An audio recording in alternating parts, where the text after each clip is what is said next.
Hello guys. आज हम चित्तौड़ की रानी पद्मावती की कहानी सुनेंगे। भारतीय इतिहास के पन्नों में अत्यंत सुंदर और साहसी रानी पद्मावती का उल्लेख है।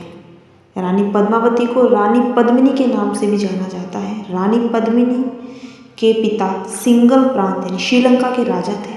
उनका नाम गंधर्व सेन था और उनकी माता का नाम चंपावती था।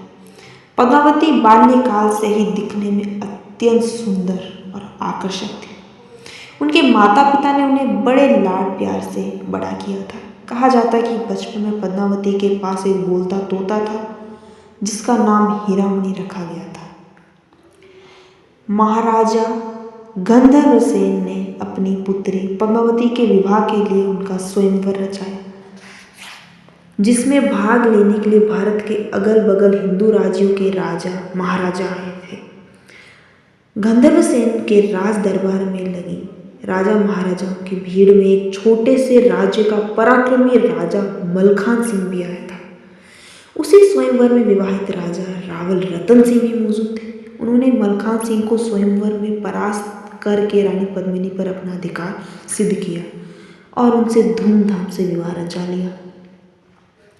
इस तरह राजा रावल रतन सिंह अपनी दूसरी पत्नी रानी पद्मावती को स्वयंवर में जीतकर अपनी राजधानी चित्तौड़ वापस लौट गए। प्रजा प्रेमी और न्यायपालक राजा रावल रतन सिंह चित्तौड़ राज्य को बड़े कुशल तरीके से चला रहे थे। उनके शासन में वहां की प्रजा हर तरह से सुखी संपन्न थी। राजा रावल रतन सिंह रणकौशल और राजनीति में निपुण थे। उनका भव्य दरबार एक से बढ़कर एक महावीर योद्धाओं से भरा हुआ था। चित्तौड़ की सैन्य शक्ति और युद्ध कला दूर दूर तक मशहूर थी। चित्तौड़ राज्य में राघव चेतन नाम का एक संगीतकार बहुत प्रसिद्ध था।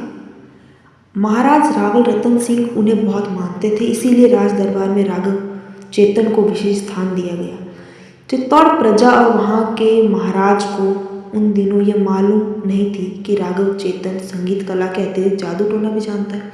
ऐसा कहा जाता है कि राघव चेतन अपनी आसुरी प्रतिभा का उपयोग शत्रु को परास्त करने और अपने कार्य सिद्ध करने में करता था। एक दिन राघव चेतन जब अपना कोई तांत्रिक कार्य कर रहा था, तब उसे रंगे हाथों पकड़ लिया गया और राज दरबार में राजा रतन सिंह के समक्ष पेश कर दिया गया।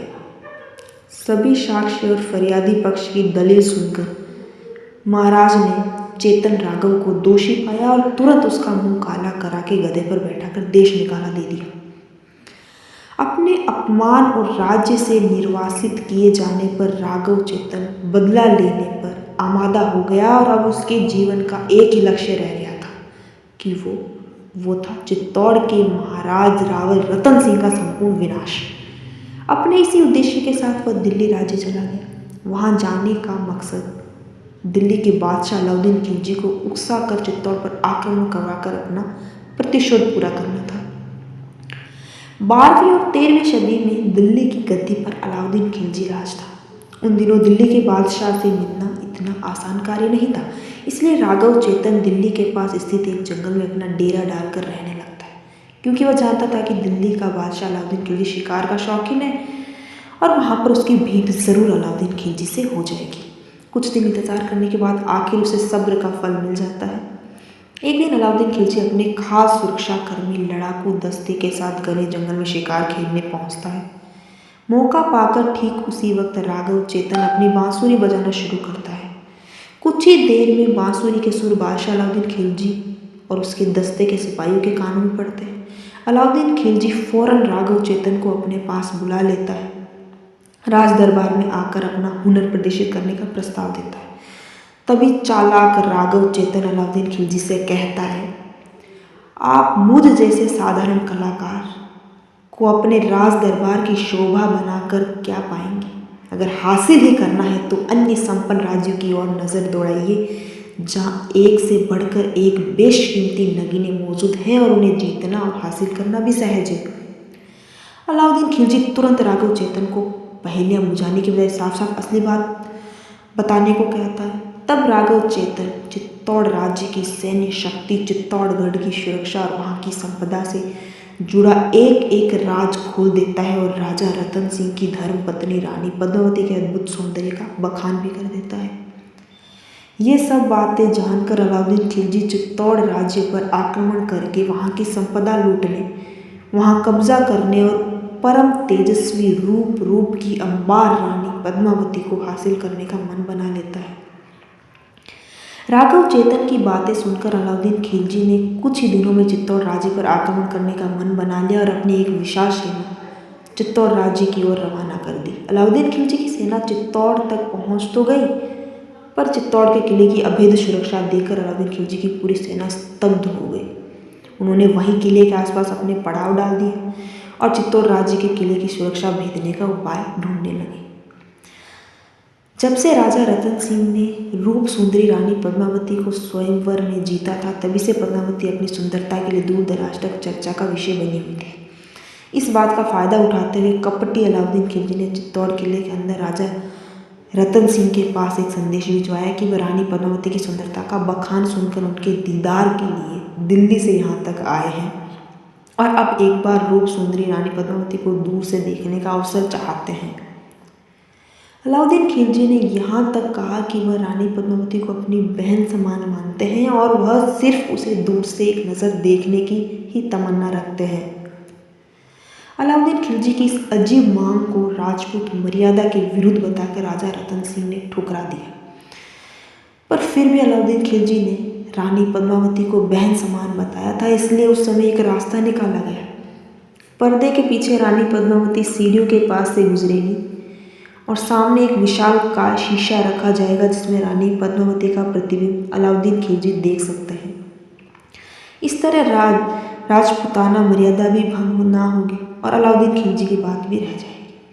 शर्त अनुसार चित्तौड़ के महाराज ने अलाउद्दीन खिलजी को आईने में रानी पद्मावती का प्रतिबिंब दिखला दिया और फिर अलाउद्दीन खिलजी को खिला पिलाकर पूरी मेहमान नवाजी के साथ चित्तौड़ किले के सातों दरवाजे पार कराकर उसकी सेना के पास छोड़ने खुद गए।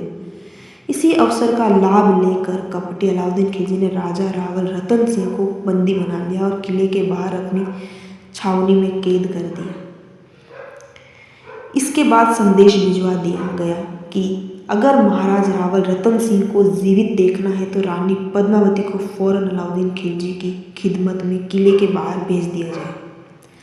चित्तौड़ राज्य के महाराज को अलाउद्दीन खिलजी की गिरफ्त से सकुशल मुक्त कराने के लिए रानी पद्मावती गोरा और बादल में मिलकर एक योजना बनाई। इस योजना के तहत किले के बाहर मौजूद अलाउद्दीन खिलजी तक यह पैगाम भेजना था कि रानी पद्मावती समर्पण करने के लिए तैयार है और पालकी में बैठकर किले के बाहर आने को राजी है। और फिर पालकी में रानी पद्मावती और उसके सैकड़ों दासियों की जगह नारी वेश में लड़ाके योद्धा भेजकर बाहर मौजूद दिल्ली की सेना पर आक्रमण कर दिया जाए और इसी अफरातफरी में राजा रावल रतन सिंह को अलाउद्दीन खिलजी की कैद से मुक्त करा लिया जाए। कहा जाता है कि वासना और लालच इंसान की बुद्धि हर लेती है। अलाउद्दीन खिलजी के साथ भी ऐसा ही हुआ। जब चित्तौड़ किले के दरवाजे एक के बाद एक खुले, तब अंदर से एक की जगह सैकड़ों पालकियां बाहर आने लगी। जब ये पूछा गया कि इतनी सारी पालकियां क्यों साथ हैं, तब अलाउद्दीन खिलजी को यह उत्तर दिया गया कि यह सब रानी पद्मावती की खास दासियों का काफिला है जो हमेशा उनके साथ जाता है।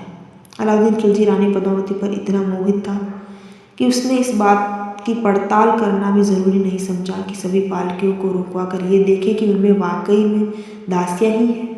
और इस तरह चित्तौड़ का एक पूरा लड़ाकू दस्ता नारी भेष में किले के बाहर आ पहुंचा। कुछ ही देर में अलाउद्दीन खिलजी ने रानी पद्मावती की पालकी अलग करवा दी और पर्दा हटाकर उनका दीदार करना चाहा, तो उसमें से राजपूत सेनापति गोरा निकले और उन्होंने आक्रमण कर दिया। उसी वक्त चित्तौड़ सिपाहियों ने भी हमला कर दिया और वहाँ मची अफरातफरी में बादल ने राजा रतन सिंह को बंधन मुक्त करा लिया और उन्हें अलाउद्दीन खिलजी के अस्तबल से चुराए हुए घोड़े पर बैठाकर सुरक्षित चित्तौड़ किले के अंदर पहुंचा दिया। इस लड़ाई में राजपूत सेनापति गोरा और पालकी के संग बाहर आए सभी योद्धा शहीद हो गए।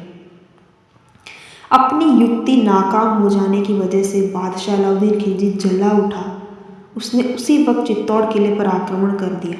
पर वे उस अभेद किले में दाखिल नहीं हो सके। तब उन्होंने किले में खाद्य और अन्य ज़रूरी चीज़ों के खत्म होने तक इंतजार करने का फैसला लिया। कुछ दिनों में किले के अंदर खाद्य आपूर्ति समाप्त हो गई और वहाँ के निवासी किले की सुरक्षा से बाहर आकर लड़ मरने को मजबूर हो गए। अंत में रावल रतन सिंह ने द्वार खोलकर आर पार की लड़ाई लड़ने का फैसला कर लिया और किले के दरवाजे खोल दिए। किले की घेराबंदी करके राह देख रहे मौका परस्त अलाउद्दीन खिलजी ने और उसकी सेना ने दरवाजा खुलते ही तुरंत आक्रमण कर दिया। इस भीषण युद्ध में पराक्रमी राजा रावल रतन सिंह वीर गति को प्राप्त हुए और उनकी पूरी सेना भी हार गई। अलाउद्दीन खिलजी ने एक एक करके सभी राजपूत योद्धाओं को मार दिया और किले के अंदर घुसने की तैयारी कर ली।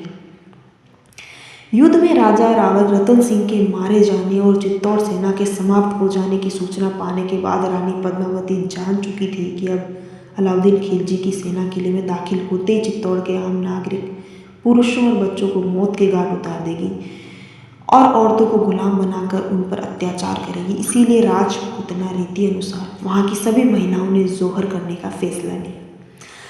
जोहर की रीति निभाने के लिए नगर के बीच एक बड़ा सा अग्निकुंड बनाया गया और रानी पद्मावती और अन्य महिलाओं ने एक के बाद एक महिलाएं उस धधकती चिता में कूदकर अपने प्राणों की बलि दे दी।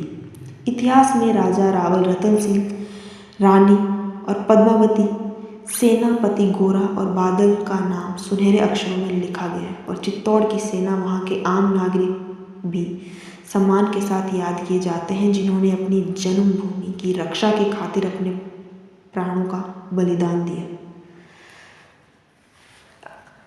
आप इस चैनल को सब्सक्राइब करना ना भूलें, लाइक और कमेंट करके ज़रूर बताएं कि ये कहानी आपको कैसी लगी। धन्यवाद।